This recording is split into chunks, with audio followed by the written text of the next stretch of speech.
Good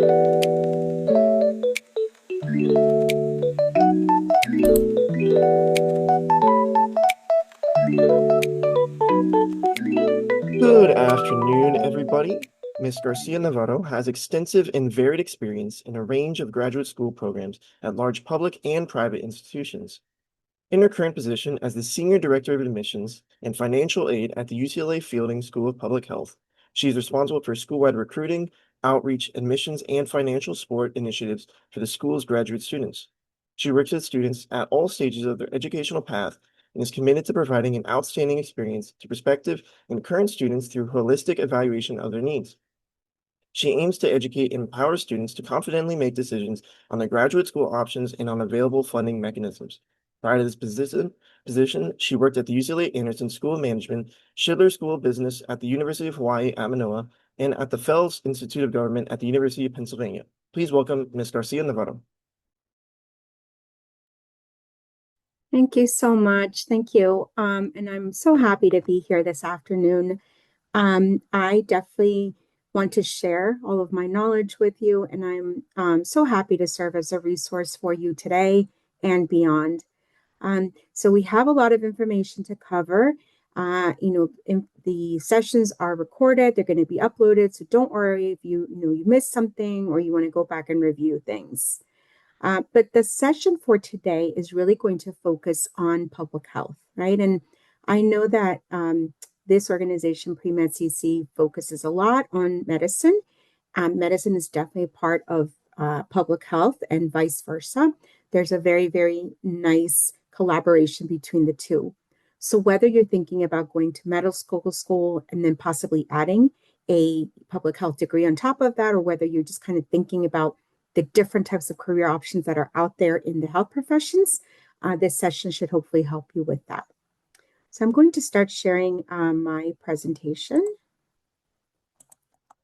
And the way that we're going to structure this is I am going to give, I have this presentation, so I'm going to be doing that probably for about an hour or so. I definitely want to leave enough time for questions and answers. I would say probably if you can, maybe hold off on your questions until the very end, and then we can address those there. Okay, and let me know if for whatever reason you have any issues with seeing my screen or anything like that. Yes, as I was introduced, my name is Michelle Garcia Navarro, and I'm the Senior Director of Admissions and Financial Aid at the UCLA Fielding School of Public Health. I have been in public health for a while. I've been probably with public health for about 9.5 years. I've been at UCLA for 14 years total. And as was stated in the introduction, I've worked across large institutions, both public and private. My work has really been with graduate students. I have not had the privilege of really working, directly like one-on-one in the program itself with community college students or with, undergraduates. Although, those are, again, some of the populations that we serve as well, too. So I'm very excited, again, about getting to know you a little bit more.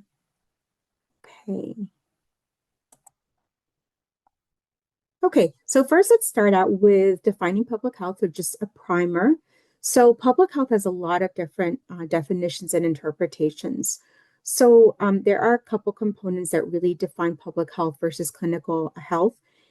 Public health is really the health of the community. So we're looking at populations, we're looking at groups of people, we're not looking at individuals one-on-one.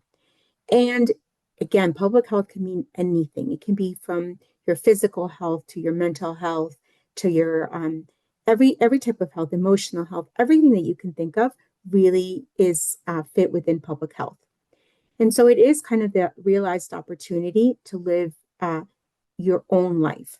And so what your own life means is that this is unique and personal to each individual. So we each define, kind of what is our best life and how do we go about living that.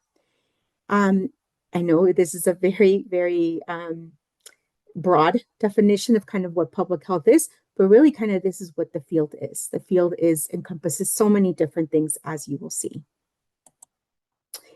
So what's the difference between public health and clinical health? So public health again, focuses on community. So the community, the population, it could be a group of people, it could be all LA County, it can be the nation or even abroad. And another key component of public health is to prevent disease and to promote health. So we want to reach people, hopefully before, they have, before they get conditions. So again, the kind of the goal is to promote healthy behaviors and a healthy environment so that we reach people and keep people safe. The tools included will include research, a lot of data, community education, policy development. So these are things that, you may already have started to do. You don't, public health can require specialized training, but you can also be doing this in your day-to-day life. Clinical health, on the other hand, focuses on the individual. So treating one patient at a time and to diagnose and treat. So clinicians are probably seeing people when something has occurred, something abnormal has occurred, and then they are treating the condition. The tools include kind of what you would think everything of what a doctor or a nurse or a dentist has, your stethoscope, your diagnostic exams, your patient medical history. So in kind of a nutshell, this is the difference between public health and clinical health. They can work together side by side, and hopefully they are, so that hopefully you can keep people healthy as long as possible. But then when things do happen, a clinician can come in and treat. So now we're going to go specifically into us at the UCLA Fielding School of Public Health. And first, I'm going to talk about us. So kind of just us in general.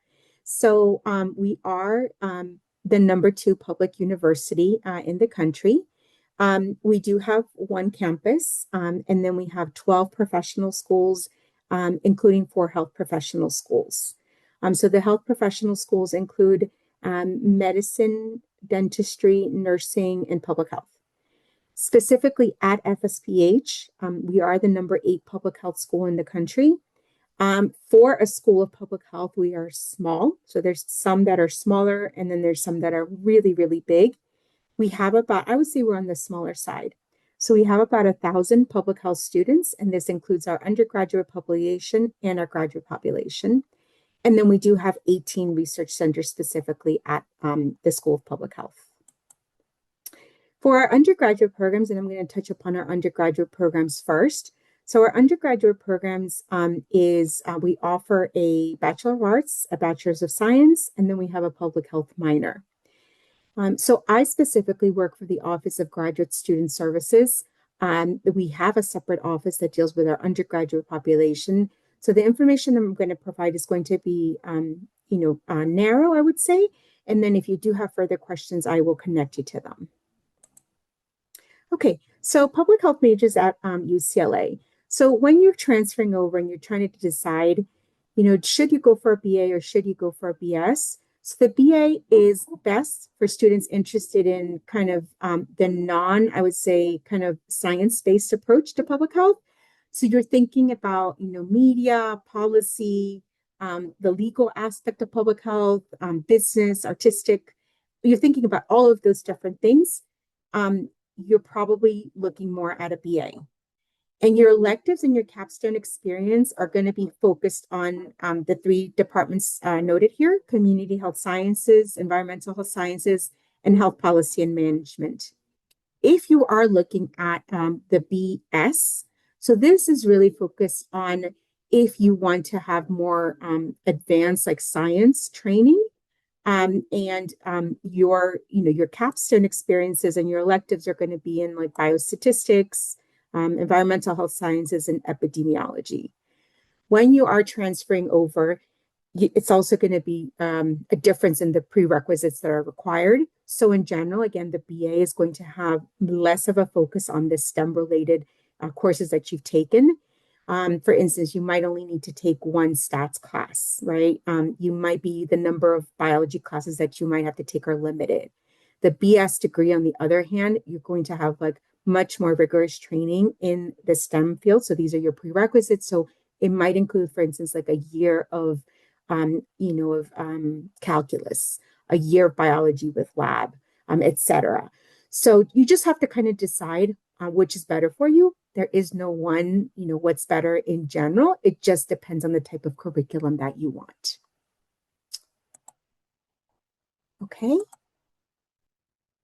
Okay, so now we're going to talk about our graduate programs next, and that's going to be the chief focus of this presentation is the graduate program. So I have split them up by in residence, which means that you do come to UCLA and take your classes with us, and then hybrid, which, as the name is kind of self-stating, but you do take some classes online and some classes in person.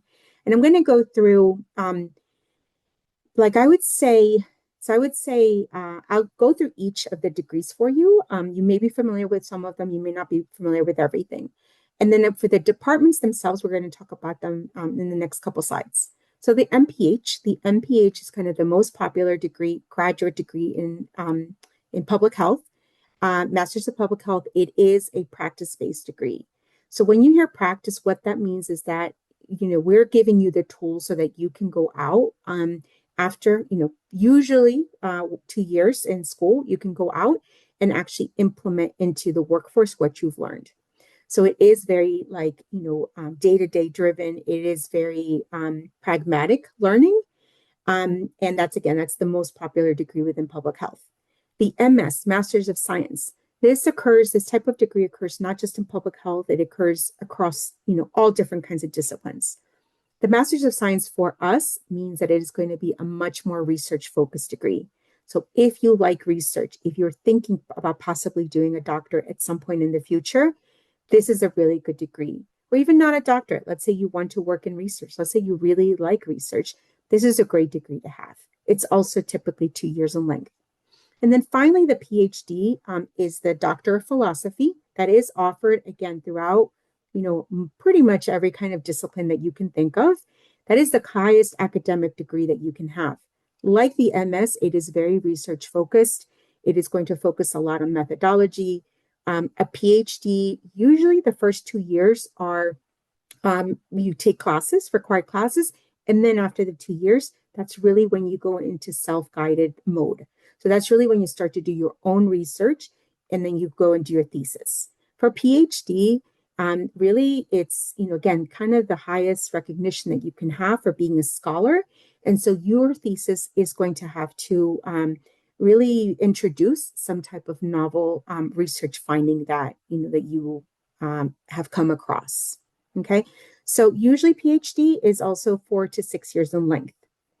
For the hybrid degrees, we do have the Masters of Healthcare Administration. Again, 2 years in length. It is practice-based and it can be done part-time. And our newest degree is the Masters of Data Science and Health. Also 2 years in length, also practice-based. If you do like data, if you like big data, if you like computational analysis, that's a very, very hot field right now. But if you like those types of things, I would really encourage you to look at that program. It's also done on a part-time basis. And a degree that we do not have, but I also want to know, it's called the DRPH, the Doctor of Public Health. So that is the highest practice-based doctoral degree. So whereas a PhD will be focused on research, a Doctor of Public Health will be focused on practice. So we do not have that degree, but if you're thinking of something like that, there's definitely programs throughout California that have those degrees. There's even some online degrees as well. Okay, so for the joint and concurrent degrees, so what this means, joint and concurrent, it really just means a dual degree. So what a dual degree is when you are doing 2 degrees at the same time. So you will see, for instance, it's possible to do like an MPH and an MD. A lot of you may have an interest in this, or an MPH and a Master's of Social Welfare. We do have with the MPH, we have 9 dual degree options. With the PhD, we have 1 with medicine. As you can see, kind of the availability of dual degrees that you can do is really, really wide. So whether you're interested in kind of working with specific populations and you want to do one of our ethnic studies degrees, or whether, again, you're thinking of medicine or business or law, that's there. The only thing that I would say with dual degrees is that for us, at least at UCLA, you have separate admissions committee. So when you're applying, you're going to be submitting 2 completely separate applications. and the committees are going to be evaluating you based on their criteria. So you may, hopefully, if you apply to a dual degree program, you're accepted into both programs. On the off chance that you're not accepted to one, you can still continue to do you can just come into to UCLA and do the one degree that you are have been admitted to. With medicine, medicine is the only degree where you have to start medicine first, and then it doesn't have to be Geffen. So the UCLA Geffen School of Medicine, it does not have to be Geffen. We've had people come from other UCs. We've had people from San Francisco, from Irvine, from San Diego. It could even be a non UC school. But you start medical school, and then your third year of medical school, you apply to us at FSPH. You essentially take a year of leave of absence, and you come and do the degree with us, and then you go back out to medical school and finish the degree. So for medicine, it would be a 5-year degree. And that's another advantage of a dual degree, is that you're doing 2 degrees at an accelerated pace. So, if you, again, like I mentioned, a lot of our degrees, will be 2 years in length. When you're doing a joint and concurrent degrees, it shortens the amount of time. So an MPHMD would be, instead of it being 5 years, 4 years for medicine and 2 years for us, it would be a total of 5 years, right? So that's another advantage. If you are interested in this, this is, something, again, that I believe we have good offerings for. Okay, so now I'm going to go into each department itself. And the departments that we have at FSPH are what are called the foundational areas of public health. The foundational areas of public health is kind of the bedrock upon which public health lays upon. So if you go and see at other schools, they may have additional departments, but in order for a school to kind of be called a school and not a center, they have to have these 5 foundational areas of public health.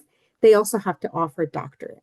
So you may see some places that are called a school of public health. You may see some that are, a center, maybe housed within medicine. Centers don't have to have these 5 offerings, and they don't have to have a doctorate. But if you have taken any type of public health class, or if you know about public health, these are going to be the areas that you're really learning and doing the groundwork in. So biostatistics first. So biostatistics is really statistics applied to public health or healthcare settings. So a lot of the groundwork that you're going to be doing is very similar to statistics. It's just, again, the examples and the real life case studies that you're going to be working with are going to be public health. They're not, they're going to be concentrated in that. Our biostatistics department is very rigorous. They definitely want people to come in with a strong quantitative background. One of the great things I would say for us is that our faculty and our students cross-collaborate with other health profession schools. So we work alongside nursing, medicine, dentistry, with, again, a lot of projects. So I would say biostatistics is, if you like math, if you like the quantitative side of things, you don't necessarily want to be a doctor. You want to say, I want to solve problems, real world problems that will directly impact people and that will directly help people. Biostatistics is a great area to go into. Even if you choose another area, biostats is really like, it's a very, very tangible, concrete skill that we encourage our students to develop. It gives you kind of like those hard skill sets that employers are looking for. The next department that we have is community health sciences. Community health sciences is, I would say, the kind of the soul of public health. So it is really, when people think about public health, you're thinking, people going out and talking with communities and trying to get them to be healthy, and or education, for instance, even with the COVID pandemic, all of the ads that we saw about social distancing, about masking, about vaccines, all of those different things, that's community health work. Community health is really, again, if you're thinking of things and a lot of people are interested in community health type work. So things like, education or reproductive and population health, global health, health equity, a lot of mental health, a lot of those topics are going to be housed within community health sciences. Another thing that I would say, really distinguishes our program from others is that we focus a lot on evaluation. So once programs are implemented in communities, how do we assess whether they're working or not? And this is where the training that we're going to give you really comes in, right? We're going to assess, is this program working? Why did it work? Why did it not? Third department that we have is environmental health sciences. Environmental health sciences looks at both the natural and the built environment and the impact on our health. And I think more and more we are seeing that, environmental health sciences really, like, we're seeing that on a day-to-day basis. So everything from, the wildfires, climate, the warming up of the planet, air quality, all of those things are environmental health sciences. For the built environment is just kind of like how things in our day-to-day life impact us. So, whether there's when there's like lead, or when there's asbestos, when there's, different types of toxic chemicals, how does that impact us? So environmental health sciences, I think, does a nice job of blending kind of the science and the policy. Yes, you are going to be looking at kind of the science of public health, the toxicology aspect, the chemistry, the biology, but you are also going to be looking at the broader implications of what this does and how, recourses that we may have for things that happen in the future. Epidemiology, if we all lived through the pandemic, we know what epidemiology is.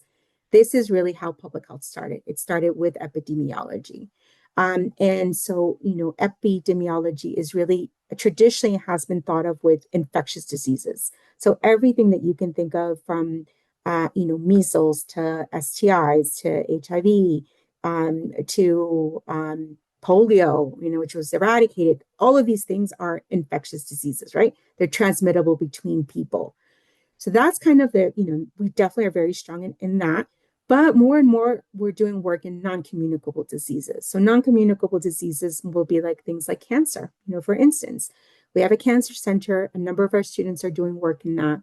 You might be looking at the environment and epidemiology in the environment. We might be looking at genetics. All of those things can be housed within epidemiology. You're looking at data. So you are going to be, this is probably the department that's the most quantitative aside from biostatistics. You're going to be looking at all of that different information and seeing how it impacts, again, populations of people. Hopefully seeing, is there commonality? What's really kind of driving all of these things? Our Department of Epidemiology focuses a lot on methodology. And even for the MPH, which is practice-based, we're doing a lot of methodological analysis. Also, another department that is going to be looking at your quant skills. So I would definitely say, if you're interested in epi, take those stats classes.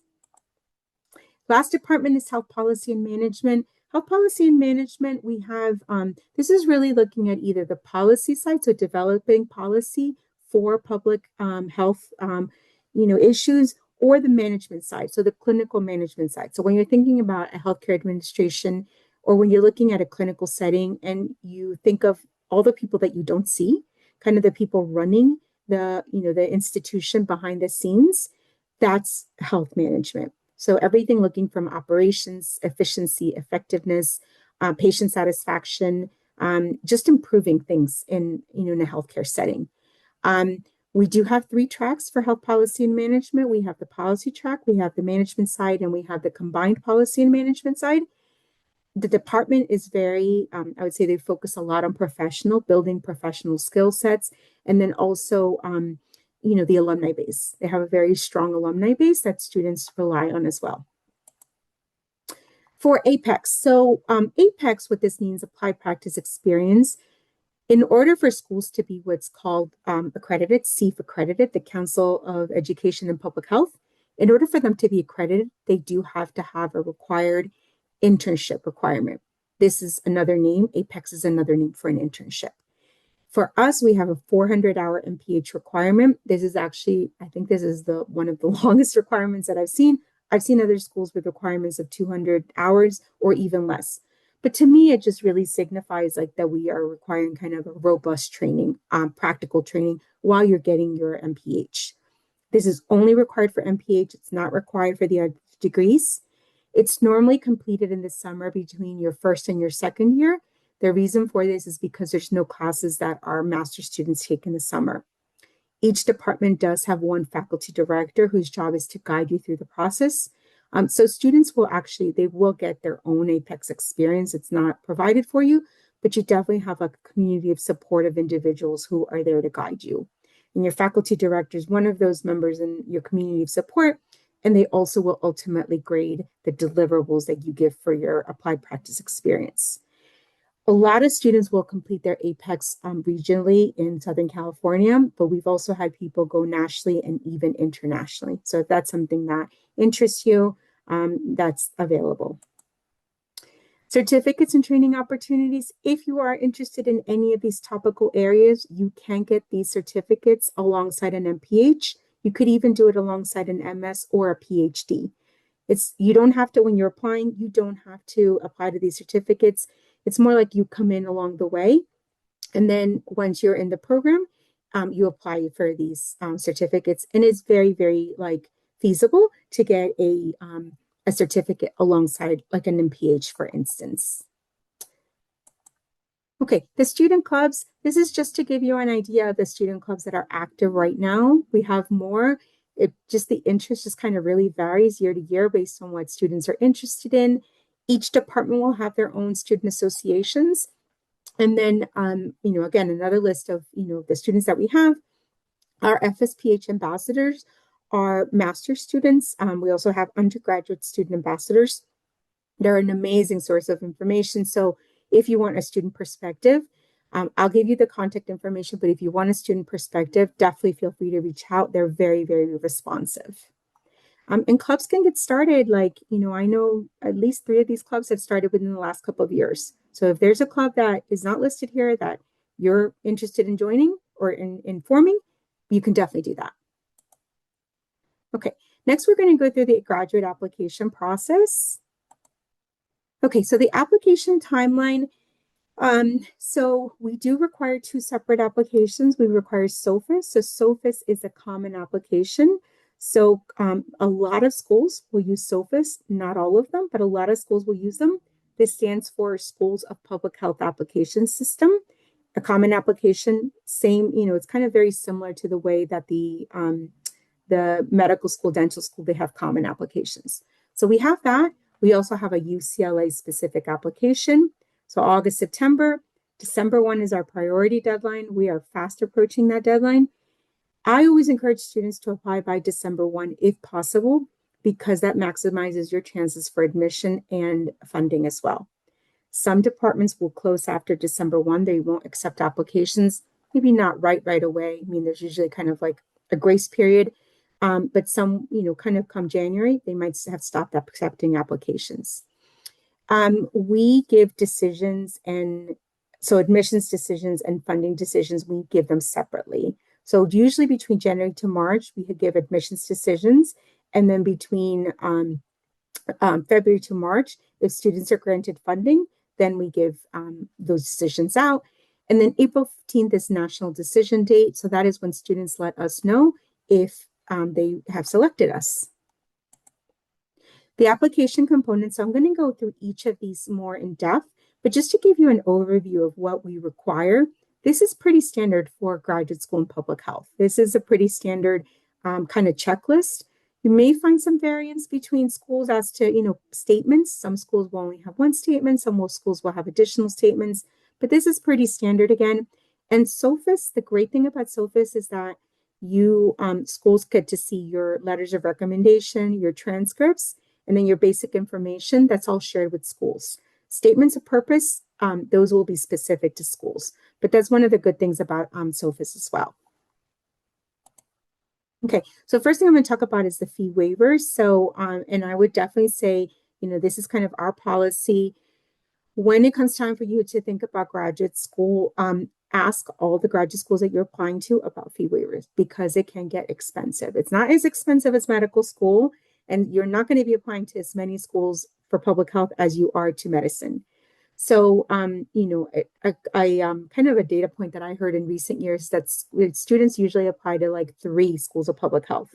I've seen students who have applied to more than that, and I've seen people who've only applied to 1. but it's definitely not going to be at the level at medical school where I've heard people apply to dozens and dozens of medical of like, right? Matthew is nodding his head. It is not going to be, and it's not that competitive, right? That's the great thing for you to know. So there's definitely a lot of hope. Okay, so first fee waivers. So SOFIS, it is 150 for the first program that you're applying to. Like I mentioned, if you are applying to additional schools, then it's $60 for each additional program. The SOFIS fee waiver, SOFIS administers it themselves. So if you are interested in that, that is their number. They're based on the East Coast. That's their number. And so you would call and say, do you still have fee waivers? And then if you get a fee waiver, then you have 2 weeks to complete the application. They make that determination as to, kind of like who qualifies as a fee waiver for a fee waiver. Some schools will buy coupon codes from SOFIS, so they will actually pay SOFIS like, $60 or whatever it is, and then in essence provide you that code. We don't provide coupon codes at UCLA. So for us, everything go to SOFIS. For the UCLA application, because I noted that we also have a UCLA specific application, the office that I work for, there are 2 staff members that, are really charged with evaluating your fee waivers for us. Those are kind of on a rolling basis. We do not have like a set number of fee waivers that we can't exceed that capacity. It's basically if you qualify, then you're granted a fee waiver. It is granted based on need. So whether you're a student or you've graduated, if you participated in a program like a pipeline program as an undergraduate, or even if you receive benefits, so like CalFresh or veterans benefits, etc., Medicaid, all of those things, you qualify. So it's like the criteria is very generous. So you upload your documentation, and then my office processes that and gives you the fee waiver. So the first thing that I'll talk about will be the statement of purpose. So your statement of purpose is really, and again, all schools will have a public health when you're applying for master's or doctoral programs. All schools will have this to some degree or form. The statement of purpose is really like, I really tend to think of it as the jewel of your application, because that is when we get to know you kind of beyond like your test scores and what others are saying about you. It's you speaking about your experiences and your interest in public health with your own authentic voice. So this is really where you're telling us, where is your interest from public health coming from? Why is it that this school is a good fit for you versus another school? What are the type of research areas or practice areas that you're interested in? And then finally, what are your career goals? So I would say the career goal aspect is going to be, this is unique, I think, to public health and a lot of professional programs such as social welfare, law, business. If you're applying for like a straight, let's just say like kind of like a master's of science in biology, a lot of times they're not going to ask for your career goals, right? Like, so I would say that that's very distinguishing. That's very, very distinct to kind of like professional type programs, because they're going to want to see, right? What is it that you're hoping to gain from graduate school? What skill set, what knowledge base do you want to get from this program? And how are you going to apply that in the future? It's okay if you are still exploring. That's what graduate school is for. But you just want to give a sense to the committee that you've thought this out, that you know kind of what exists out there. And again, that this is going to supply you with the skill set that you need. If you're applying to a doctoral program, you also need to submit your proposed research topics. The statement of purpose for us is up to 1,500 words. You don't need to use all that, like that real estate space. For other schools, I would say it is going to be, it can range anywhere from 500 words to 1,500 words.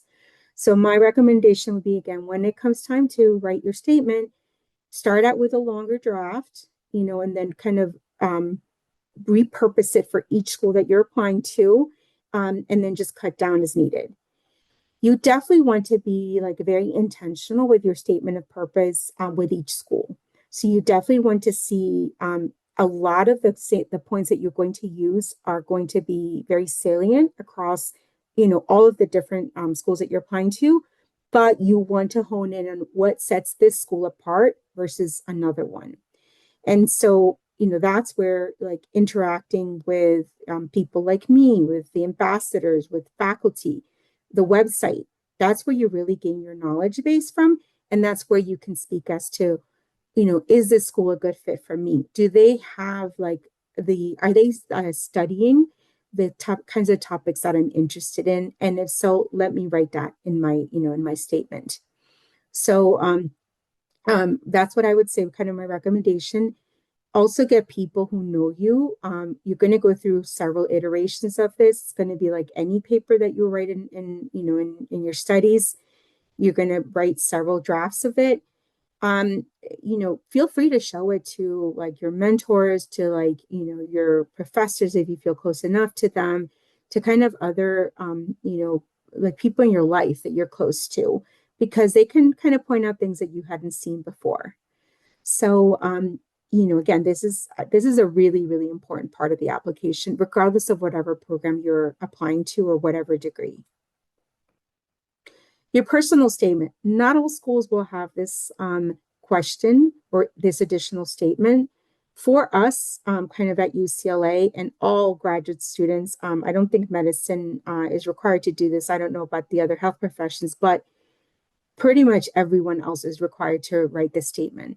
And it really talks about kind of your life experiences, challenges that you may have faced, if you want to overcome barriers in higher education, how you want to contribute to diversity.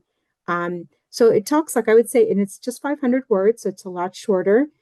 If you want to include parts of your personal statement within your statement of purpose, it's perfectly fine to do that. Most students will do that, right? So it is perfectly fine to kind of blend between these two. I would say like the statement of purpose is really kind of what the committee is going to be looking at, like principally. The personal statement is going to supplement that information, and it may also be considered for other things, but really like your personal statement is going to be the main focal point, and this is, like a good supplement to that. Your letters of recommendation. So, and again, all of this is for UCLA. Other schools, may have different criteria, and I know they do have other different criteria for letters of rec, etc. So we've divided like the types of letters of recommendation that you need according to the type of degree that you're going to get. If you're going to get an MPH, it's a practice-based degree, right? So we are asking for less academic letters. If you're going for an MS or PhD, then those are research-based degrees. So we're asking for more academic letters. The reason we break this down into less than 3 years of post-bac work experience to more is because we found that, kind of as people go out into the workforce, so, you go undergrad school and then you graduate and then you get, 2 years of work experience, you would be in category 1. But let's say you get 5 years of work experience, you would be in category 2. As you tend to go on in your professional career, you lose touch with people, and you are going to probably lose touch with professors if you end up going to a large institution like UCLA. There's classes that are really, really like impacted. There's classes that are huge, and it's hard to get to know professors that way. My recommendation to you is you're at a prime point right now. And as you go into undergraduate, coursework, make an intentional knowledge to get to know people. And again, very organically, it's nothing forced, but just make an intentional knowledge to get to know people, go to office hours, develop relationships, stay in touch with people, even after you've, exited their class, even after you've gone into the workforce, stay in touch with people, build and find mentorship relationships, because that is going to, help you later on. So you're at a very, very good point right now where, looking forward, you can definitely implement these strategies. An academic letter for us means someone who has had you in the classroom and graded your work. It can be, for us, it can be any discipline. It does not have to be public health. It could be biology. It could be a social science. It could be even a language. It's just someone who's had you in the classroom. If you have a lab where you've done work with the professor and they didn't really grade you, they just worked alongside you, that would be more professional letter. For the academic letter, it doesn't have to be, when you transfer to a 4-year institution, There's different types of professors. So there's different types of like, I'm not sure at the, the kind of at the community college level, but I think there's not tenure there. But I think when you get to a 4-year institution, what tenure means is that basically people have worked there, long enough that, they're kind of set there, right? Like that's it. They've secured their place. So you may find like professors have all different types of titles. They may have be an assistant professor, then they move up the ranks. They're an associate professor, and then they move up even more and they're a full professor. And that's when they get tenure. You may have those people. You may have lecturers, people who come in from outside and just do classes, right? Like this is their part-time job. You may even have teaching assistants. So teaching assistants are people who usually graduate students who help the professor with grading, even with teaching the class. You may encounter all of these people, and it's okay to have letters from any one of these people. We're not looking at the title, we're looking at the content. So just be sure that the people that you ask for the letters of recommendation endorse you, that they can really support you, and that they know you, right? Like it's not a lukewarm letter of recommendation because that doesn't really add anything to your application. Letters of recommendation are also something that the reviewing committee will look at pretty strongly. So again, be sure to get strong letters of recommendation.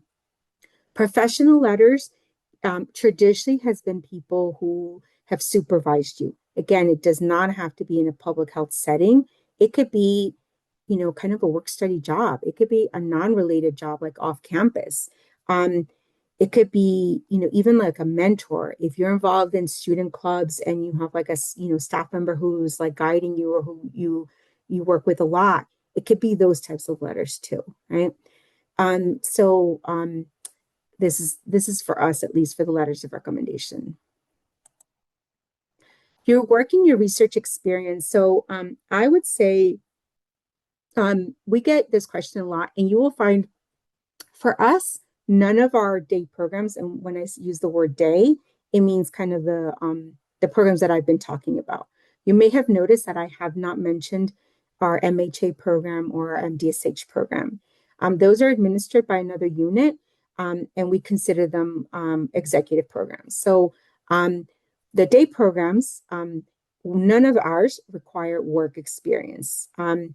Some schools of public health will require like that students go to undergrad and then go out into the workforce and work and then come back.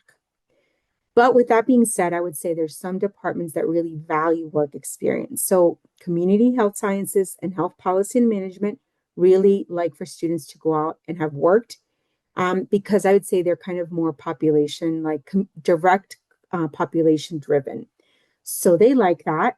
So what I would say is, if you are thinking of those two departments, matriculating into either of those two departments, if you really want to go straight from undergrad into grad school, you can do that. That's okay. And we're increasingly seeing more and more people who are doing that. But if you want to take, what people call like a gap year, I tend to think of a gap year as too short a time. I think 2 years, 3 years is great because a gap year goes by very, very quickly. But if you go, if you want to look at, for instance, like gap years, it's always going to look good on your application for public health. Hopefully, again, you're starting to get into some of the public health work, but you can even start to do that even right now while you're, kind of in the state, in the institutional state that you're in right now.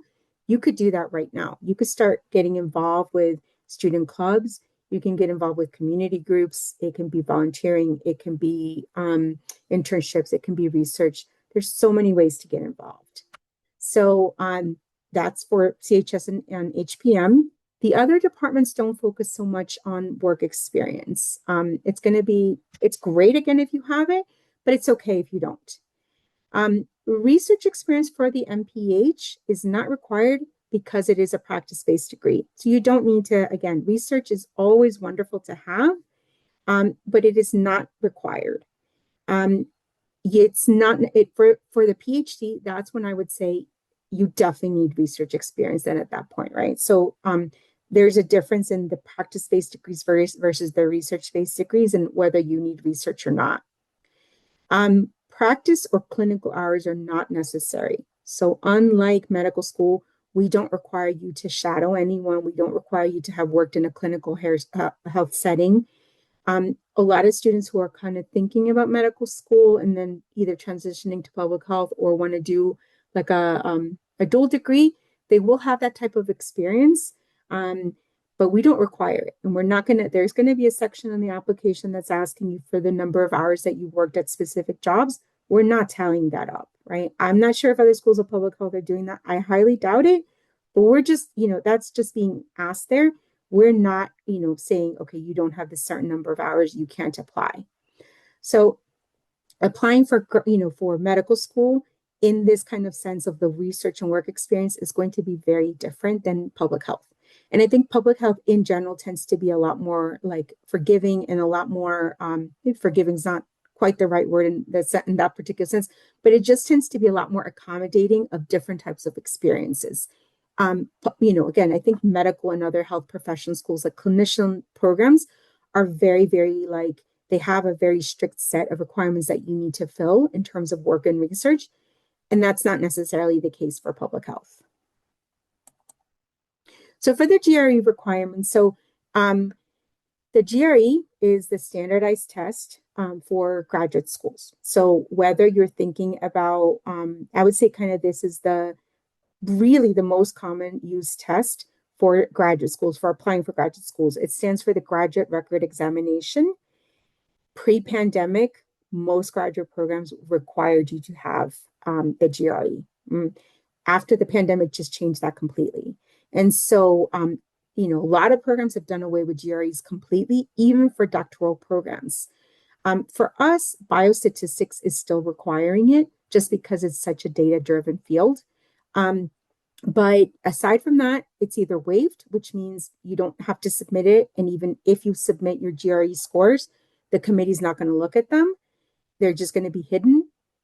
What optional means is that if you want to take it to have an additional data point on your application, you're welcome to take it and submit the scores. You're not going to be penalized if you don't. So that's what those two mean.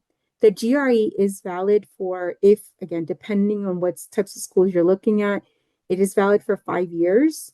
My recommendation would be, if you are thinking of taking the GRE, to take it while you're in undergrad school. The reason for that is because you're in school mode. You're still kind of thinking that when you go out into the workforce, you get out of school mode very quickly. And the GRE is actually not, I would say it doesn't test it's depending if you're a good test taker or not, it can be difficult, but it's not going to be like the MCAT where it tests subject knowledge. It's going to be very, very basic, like the SAT, I would say, kind of at a higher level. So it is going to test, like, for instance, it's going to test your verbal skills. It's going to test your math skills, but math skills that it's going to be things that you've learned in high school. It's not even going to be college math. It's going to be algebra, geometry, those types of things. Of course, things can get complicated. Questions can be complicated. And then finally, the last piece is going to be the written portion. So you're actually going to have to write out an essay. It's much easier, again, when you're in undergrad during a summer. I'd say maybe your junior year or so, take the GRE if you are kind of thinking of these. And again, the landscapes may, just as they switched from pandemic to now, it's evolving. It might switch by the time you get to that point. But if you find that you are going to need it for some type of degree, take it while you're in school if you can. There's also GRE. I'm not sure how much it costs now, but it's not cheap. It's a couple $100s. There are some programs that offer fee waivers. Look into those as well too. So that's for the requirements. So for the funding opportunities, I'm gonna go really now into kind of the ways that you can fund graduate school, and I've put these into 3 buckets. So UCLA and external scholarships, working at UCLA and beyond, and then loans. Okay, so the first thing is with scholarships. So UCLA and the Fielding School of Public Health have, and your department, the department that you're applying to, we all have funding, and we will consider you for that. You do not need to do an additional application for us. Some schools will have you do a separate application. We don't we don't require that. Scholarships are given on a holistic evaluation of your application. So we look at all of your components. We look at like your need, we look at your merit, we look at the work that you've done in public health. Very, very holistic. Um, Unfortunately, I would say there is less funding for master's students than for undergraduate work. So that's an unfortunate and very sad reality that just in general, not just public health, like kind of across the board, master's programs are kind of no man's land where, usually undergrad degrees will have a lot of funding and doctoral degrees will have a lot of funding, but master's is somewhere in between. And I say this now just to kind of prepare you for when you see that. So you may come time when you come if you transfer to a four-year institution. A lot of our students have, if they have a lot of need, they will have their school completely paid for or a very, very high percentage paid for. That's unfortunately not the case with master students. So I think a lot of students have a lot of like shock when they come in and they see that, they have a lot of need, but they didn't get like a scholarship. There's a lot of confusion there. And hopefully like this is something that you'll remember when it comes time to that. It's not you, it's the system. It is unfortunately the reality kind of what we have. But again, we're doing our very, very best to provide funding for students. For doctoral degrees, so as I mentioned, a lot of funding for doctoral students, like traditionally, a lot of funding, a lot of doctoral programs were fully funded, public health and non-public health. That's kind of diminishing now. And it just varies school to school. And even with us, it varies within our departments. Some of our departments will have really robust doctoral funding packages. Some of them may not. There's other ways, to fund your education. There's other mechanisms, but just kind of like, just have that just bringing that as a precursor. Another thing that you're going to do, and you probably are already maybe familiar with this a little bit, or you'll get familiar with this soon, is explore third-party scholarships. There's a lot of money kind of out there. You do have to research for it, and you do have to apply for it. So the ASPPH has a good funding guide. ASPPH is our umbrella organization. It stands for Association of Schools and Programs in Public Health. They really administer really pretty much all of the schools of public health. They have a good funding guide. When you're applying to graduate school, I would say at the same time that you're applying for graduate school, start to look at external funding sources because a lot of times applications will be probably, I would say September, October is a big month to applying for external scholarships, and then March and April. So start to look at scholarships, external scholarships. External scholarships is definitely, again, it can be a lot of work. You may have to do essays, you may have to do letters of recommendation. You have to be pretty structured in terms of, like you have an Excel sheet and you list the organization that you apply to, what they need when you apply to it. Again, it can seem like a lot of work. I have seen it work out for people though. I have seen people be successful with that. I would also say, look at where you live. I know a number of our students have gotten scholarships from kind of the county where they were working, and there's like a foundation where they worked at, where they grew up in. There's also those types of scholarships as well. So working. So you can work on campus, you can work off campus. A lot of our students at FSPH work, including in teaching assistant and graduate student researcher positions. So as I mentioned before, teaching assistant positions assist a professor with, the day-to-day work of they may grade exams, they may lead like study sections, they may even like do full presentations. They just grade like weekly papers, etc. Graduate student researcher, other universities call this a research assistant. So those are more like research focused. So that's when I would say you work specifically with a professor or a couple professors. You're not really working with like student base, and you're helping them with the research that they're doing. So a number of our master's students work in these types of positions. Doctoral students in general, it's very common for these type of like positions to be offered to them as part of their funding package. For the master's students, We don't give these types of positions to master's students, but students can go out and, seek these opportunities. And this is anywhere on UCLA's campus, anywhere. So it does not have to be public health. It can be, I've seen people do TA-ships in sociology. I've seen it being communications. I've seen it being in life sciences. Life sciences is huge. They have a lot of need for teaching assistant positions. And the compensations can be either an hourly salary and or partial tuition remission. So they may pay part of your tuition.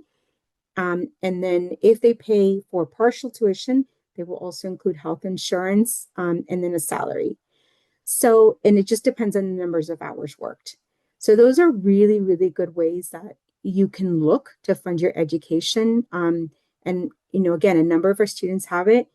And I would say, like, and even for instance, languages, if you speak another language, I've seen people get TA positions in language departments. This is at UCLA. A lot of institutions have these positions. The compensation may not be the same. So I know some schools might only offer like an hourly salary. They might not give you partial tuition remission. It varies. For us, these positions for master's students are obtained after a student commits to FSPH. So once you decide, yes, I'm going to go to UCLA School of Public Health, and then in the summer after that, you can start to look for these positions. But again, this is an option.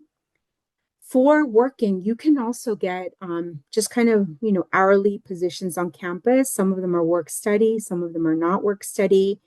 A number of our students also work external positions, so they may just have completely non-related positions to public health that they just do, simply just for a wage. And the last category is loans. So there are there's really two types of federal loans. There's subsidized loans, and then there's unsubsidized loans. What unsubsidized loans means is that the interest is not paid while you're in school.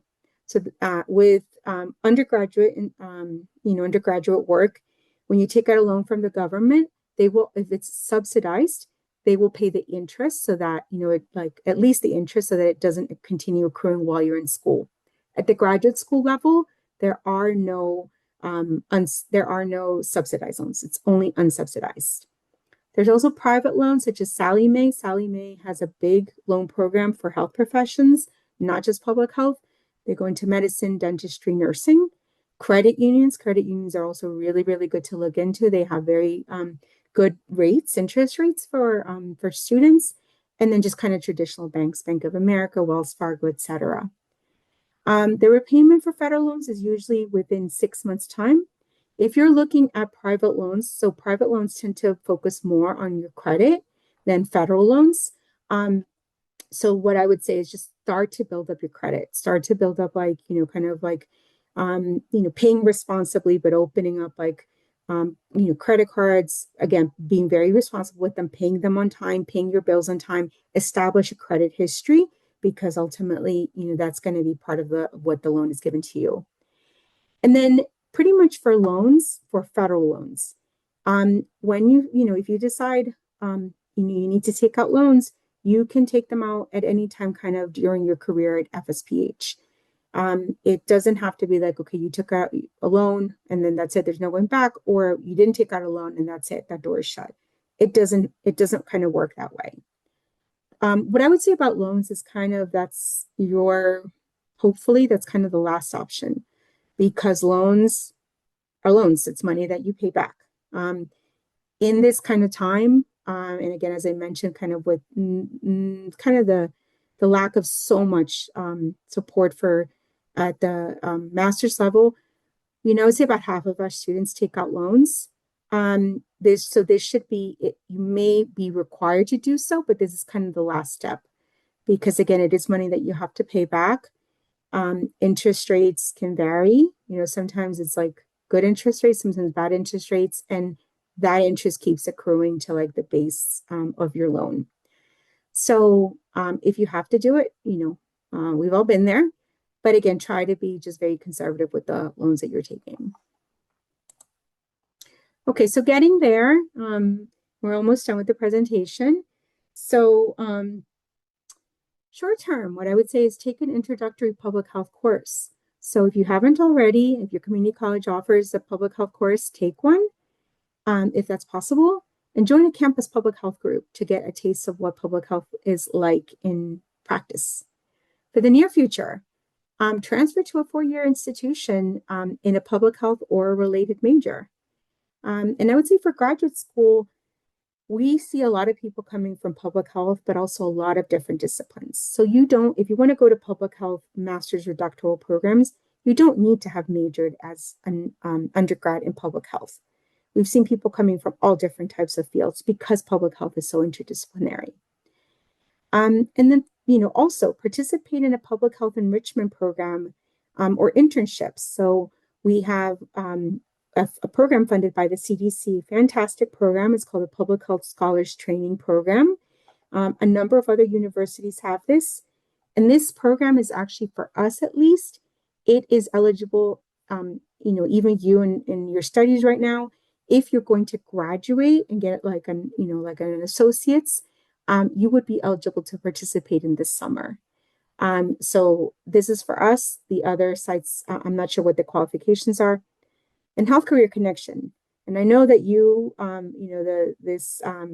there was actually a talk kind of by the founder of it, the CEO. I didn't get a chance to go to it, but Health Career Connection is a summer program that really it's paid, and it puts you again in healthcare settings. This is a fantastic opportunity. I encourage anyone who is eligible to take advantage of something like this.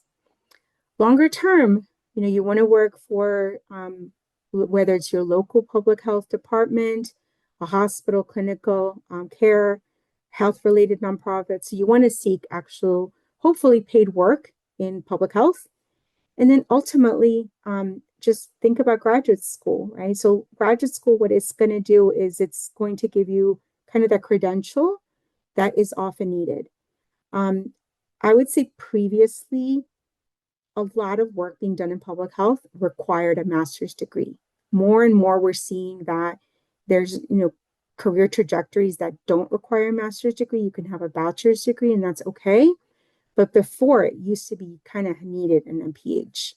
A graduate degree is, always going to give you more advanced training. It will just enable you to, really kind of move up the ranks, also for salaries, etc.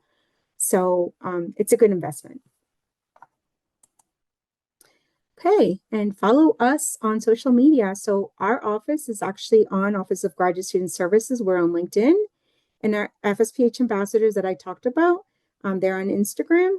And so, please follow us there, just kind of see the work, the amazing work that our students are doing, and just kind of day-to-day life, right? So this is, I think, where you're going to really get kind of a taste of what being at FSPH is like. And then contact us. So if you have general graduate admissions questions, that's our email. I also monitor that email. So if you do have a question, if you think of something after this, feel free to just say, I met Michelle at a presentation, and, Michelle, I have this question, and I'll get it. And if you want to reach our ambassadors, that's their email address. If you are in the area and you would like a tour of the building, or if you want to talk to, an undergraduate or a graduate ambassador, feel free to stop into our building. Just email them and let them know when you're coming, and they can definitely make time for you. Okay, and at this point, I'm going to open up the floor, and then the kind of the structured part of the presentation, and open up the floor for questions. And I don't know how the webinar is structured. I'm perfectly fine if people want to get off camera. I mean, I don't know if you have that ability, or if it's everything for everything is just kind of on chat, but I'm fine with whatever the moderators. Yeah, we're using the webinar, so Okay. I think the first question is, did they want to transfer as an undergrad, and do they do the BS in public health or the BA in public health? If do they you want to apply yeah, do you apply to one or both? Yeah, so you do apply to one. You do have to apply to one, and for both the BA and the BS, you can't be a double major. So we do have a minor, and for that you could be a double major, like you could be public health and human biology. But for the B or BS, you have to, if you choose public health, you're in public health. No, but I mean, like, do you apply to the BA or the BS, or do you apply to both, or how does that work? My understanding is you do apply to one. That's my understanding. My knowledge of, unfortunately, like kind of the undergraduate transfer process is like kind of limited. Yeah, But that's my understanding.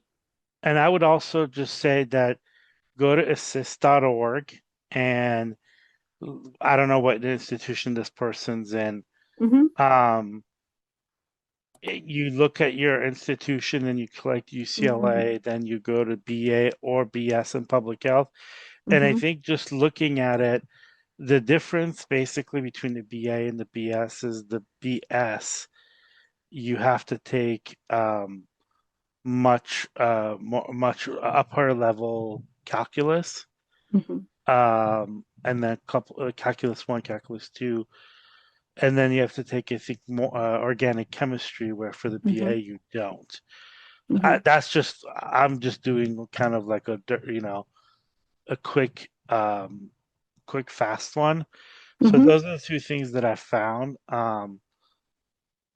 For the undergraduate BA or BS is the BS you need to have, and as you all know, UCLA is a pretty competitive school for transfer, and so you need to have all of your things in ducks Hmm. prereqs in order before you could Hmm. you could transfer slash get in. So, but look at, I don't know where this person's at, so Hmm. um, but yeah, make sure you go to assist.org, and I'll put it in the chat again.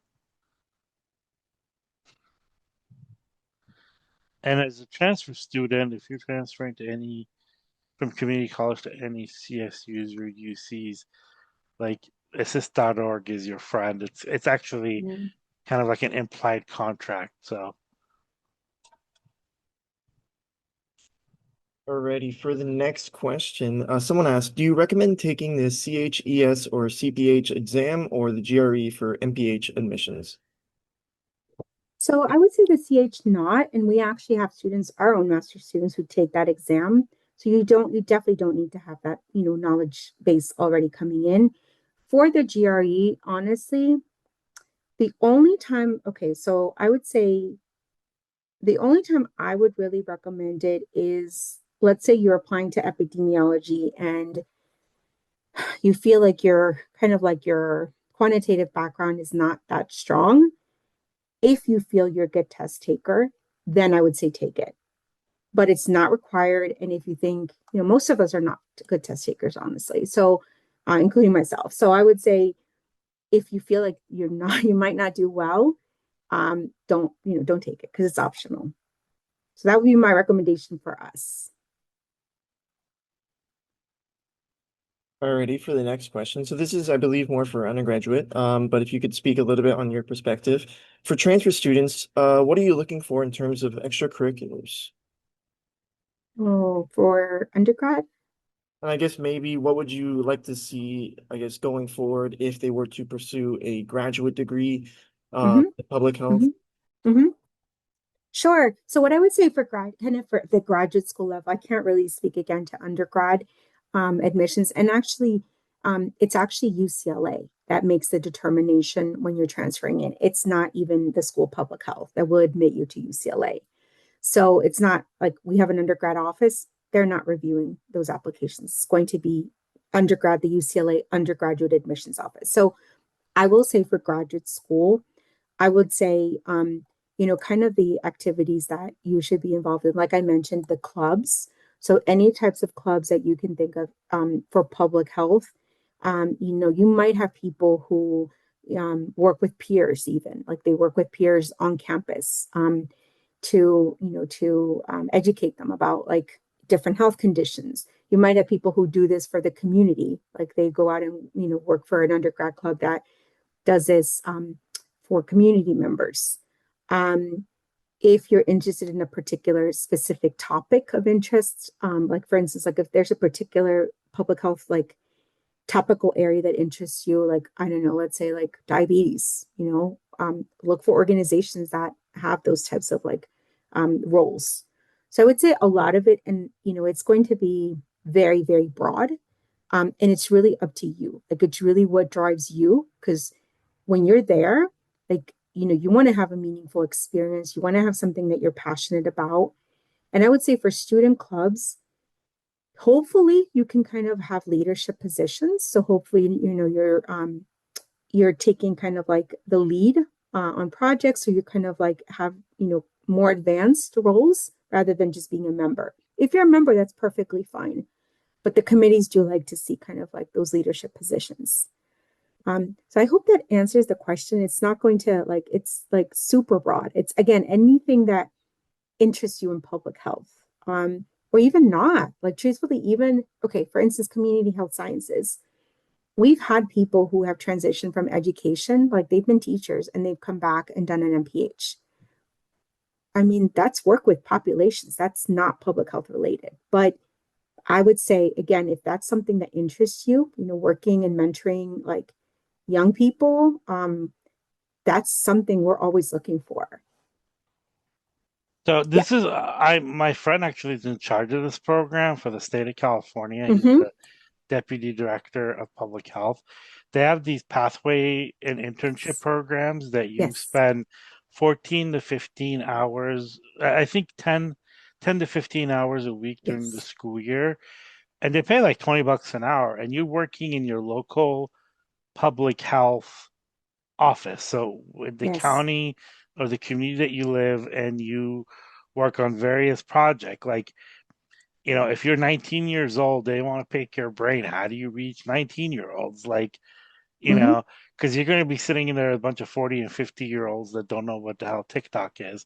So I know like one person who basically like was doing TikTok videos all day and was Mm-hmm. getting paid for it and got a great letter of recommendation. Mm-hmm. You work on education, you work on Mm-hmm. epidemiology, contact tracing. Like there's hundreds of things that you Mm-hmm. do and you get paid. So if you're interested in public health or any kind of health, and if you're in California now, if you're in Idaho or other places, I don't know those, but this one, and I put all the three links in there, and you guys could go Mm-hmm. and apply for it, and if you want to get an MPH, like, yeah, I spend a year or 2 years Mm-hmm. or whatever. That's probably now, granted, this is not going to replace your grades. It's not going to replace so a lot of people were like, oh, well, if I do this and, bomb my class. No, you need to do well in both. And then Right. you could look at that. And, you don't need to travel anywhere far. You don't need to, it's like in your own community. Mm-hmm. Yep, absolutely. Thank you. Thank you so much for those links. Yeah, and then I would say, with also kind of other types of like public service programs, like so something like AmeriCorps. And AmeriCorps, you actually don't need to have like an undergraduate degree. There's people who go, and do that before starting undergrad. Some of the work that they do is public health, some of it is not. But again, we're going to be looking favorably upon those types of like experiences. Pretty much um, anything kind of geared towards like um, public, like again, those types of initiatives, right, towards the public good in general. We have people who come from there, and the committees like to see that. I would also say, again, the sites that you recommended are excellent. And I would say if you're not on LinkedIn, get on LinkedIn. Get on LinkedIn. And as you start to like subscribe to, and LinkedIn, I mentioned LinkedIn because it tends to be kind of the more professional focus, but get on LinkedIn. And then as you start to like follow different groups, you will start to see job postings, announcements from there, and then from other related organizations too. I, learn about new kind of like efforts all the time, just like that I didn't know before, just from being on there. I think just to add on a little bit, for the undergrad experience, for the UC system, we have the personal insight questions. So perhaps, I've heard that you kind of want to have some extracurriculars that touch on leadership, as well as also there's a question on community service. So I think if you're applying as a public health, it's going to be kind of seen like, oh, it might be seen if you don't answer that question based on the extracurricular, it might be like, is this really right for you? So might be something to look out for. Now, for the next question, so as the director of admissions for UCLA FSPH, what stands out to you most in a personal statement and statement of purpose? Hmm. Okay, so what I would say, kind of for me, what stands out is that, I mean, I would say definitely that, the statement is well written, so that it is well composed, well thought of, it's cohesive. Um, Two, that it definitely shows your interests, right? That it definitely shows like what is it that you would like, what is it about this program that interests you? That you've done your research. Again, why is this program better for you than not?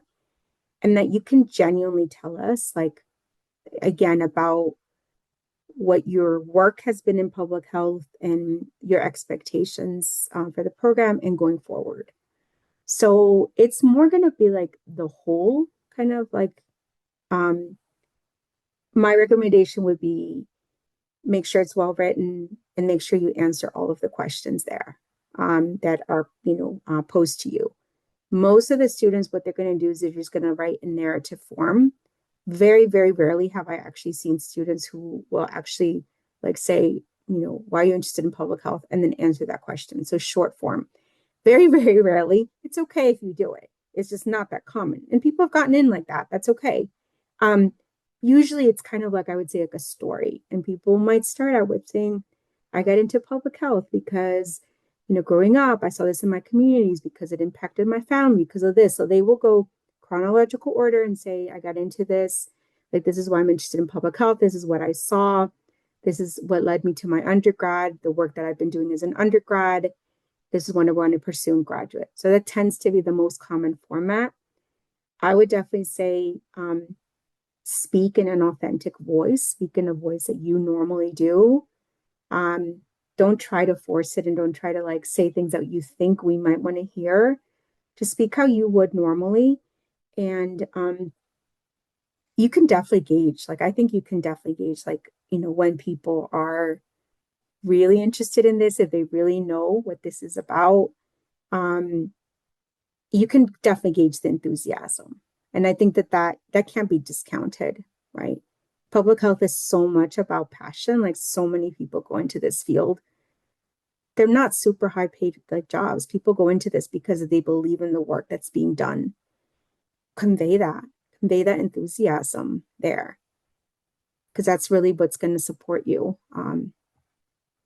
That's what's going to nourish you. For the next question, what specific advice would you have for out-of-state students applying for the CHS slash MA Latin American Studies program and the Public Health Scholars Program? Yeah, so out of state students, so I would say, okay, so this is the good thing about at least at the graduate school level, it doesn't matter to us if you're in state or out of state. And I can say this for the graduate level.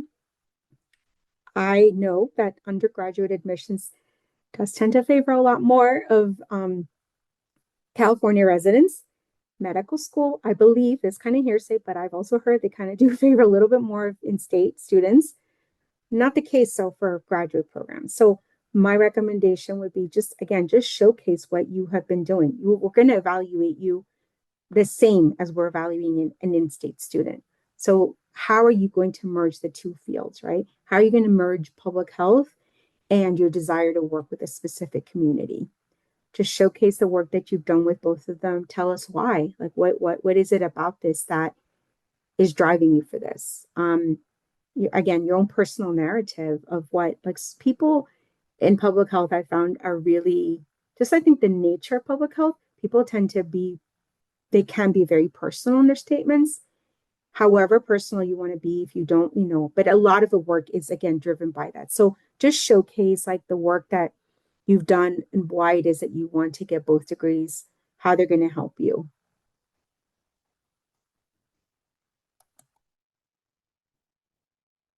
Alrighty. For the next question, is selecting an MPH concentration binding at the time of admission, or is it Mhm. possible to change concentrations after enrolling?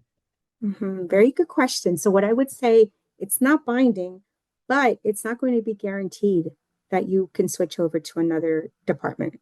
I've had cases where students have successfully switched over, and I've had cases where they haven't.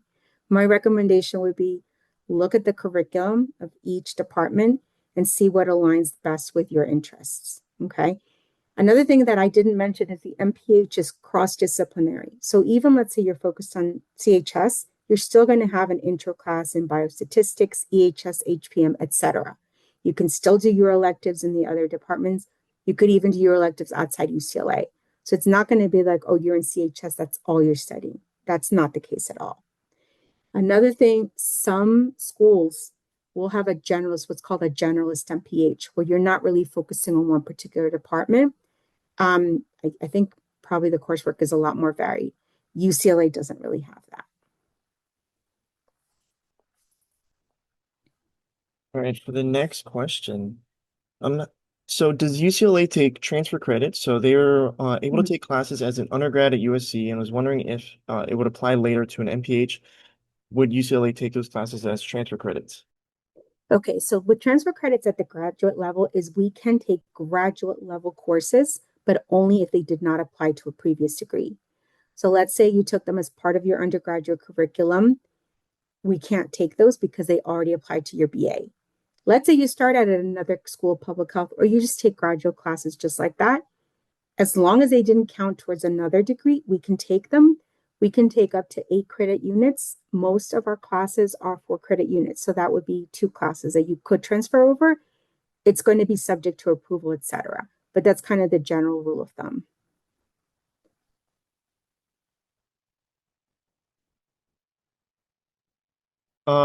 Another question going back, you were kind of mentioning on the previous question about MPH, like the concentration. Or like at least in your experience, if you can talk to others and whatnot, how difficult would it be for someone to, and if you wouldn't know like the requirements for doing so? For transferring or? For the concentration binding, like for changing concentrations. Oh, Like, how difficult would it be to transfer? yeah, yeah. So it's really, I mean, it's actually going to depend based on the department. So let's say you start CHS and you want to transfer it over to HPM. So HPM is actually going to get like your application materials. They're going to possibly get an additional statement from you, and they're going to make that decision as to are you suitable for the program or not. Right. So it's actually, and I should state, all of the admissions decisions are made by faculty. Like I don't make admissions decisions, staff does not, it's all faculty. So the faculty are actually making those decisions. It just depends how appropriate your application, your initial application was, and your reasoning for wanting to transfer over. I would say, yeah, a lot of students I've seen have been successful, but again, I've seen people that have not been successful. I do not want to like pin your hopes that it will happen because it may not.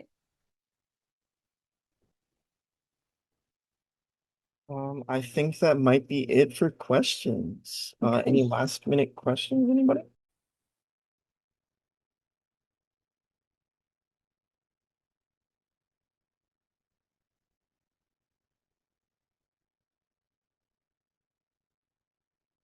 Alrighty. It seems like that is it. Thank you so much for your time and for being here today. Thank you, everybody who asked questions, and I hope everyone got their questions answered. So thank you once again. Thank you Thank very you, much. everyone. Have a great weekend. And thank you again for glad that we didn't keep you longer. So Great. Thank you so much. Thank you and for having me. have a good Thanksgiving. You too. Absolutely.